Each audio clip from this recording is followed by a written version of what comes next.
First I have to ask, does this shark work?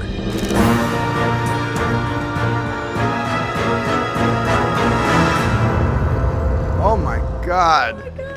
How are you, darling? Oh, it's First so time good to see seeing you in a long time without a mask. I know, without a mask. Look Yeah. how tall you got. You're gonna need a bigger boat. How does Super 8 Steven feel about this? Like, is this a place that you would have wanted to be when you were making little home movies? I never thought that a nightmare, which was the production of Jaws, could turn into a dream. Since it was such a struggle, was there ever a moment in the editing room where you kind of saw it come together for the first time? Well, we were kind of cutting it while we were shooting it. Right. But there was not a lot to cut together. Mainly it was Bruce not working that would literally scrub the whole shooting day, or the barrels not being able to sink when they were supposed to sink. So I really, truly believe that halfway through production, we weren't making any progress. I heard the scuttlebutt from Hollywood, I was going to get fired any day now.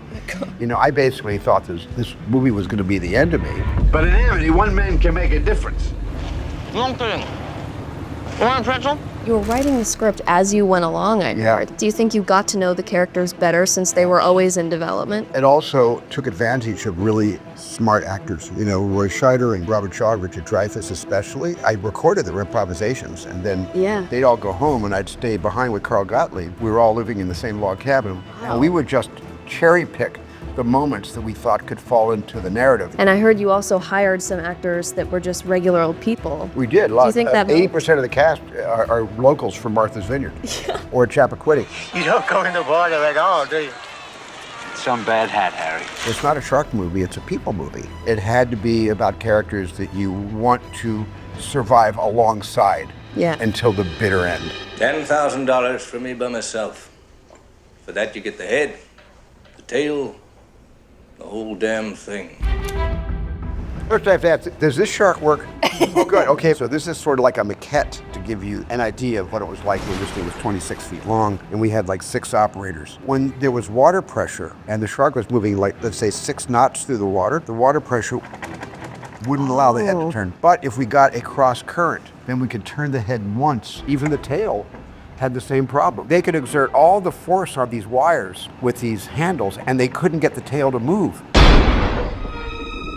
I can't imagine being an actor in the water with that, because that would be terrifying. Robert was horrified that he had to actually slide into the mouth of the mechanical shark. That was a hard day for all of us, because I was afraid, because they had arresters on the jaws, so if the shark bit down on Robert Shaw, they could arrest the basically range of the bite, so the mouth only closes this much, which gives Robert Shaw a lot of room not to have any kind of rubber or plastic teeth hurting him. But it was still terrifying. And the problem was the shark was it wasn't working for like 9 months of a 9-month shoot. And so I thought, please work this time. I have an actor in the mouth of this guy. Bruce, don't go all the way with your bite. So they were able to keep Robert safe. But I was worried. And the fact that it wouldn't work all the time, did that help it become less scary? The more the shark didn't work, the more I had to invent, implanting in the audience the fear of the unknown, the threat of what they couldn't see but knew was just lurking underwater. And I think that really was the Hitchcock, tonic water that made the movie special. Those things without Bruce kind of made the movie work. He rewrote the movie. He saved Cooper's life. Exactly. Yeah. He probably said, I'm doing you a favor, Spielberg. You don't realize it yet, but my not working is doing you a favor. Wow. This movie certainly, it took a pound of flesh for me, but this film gave me a ton of career, and everybody can go swimming again. It's been 50 years, go back in the water.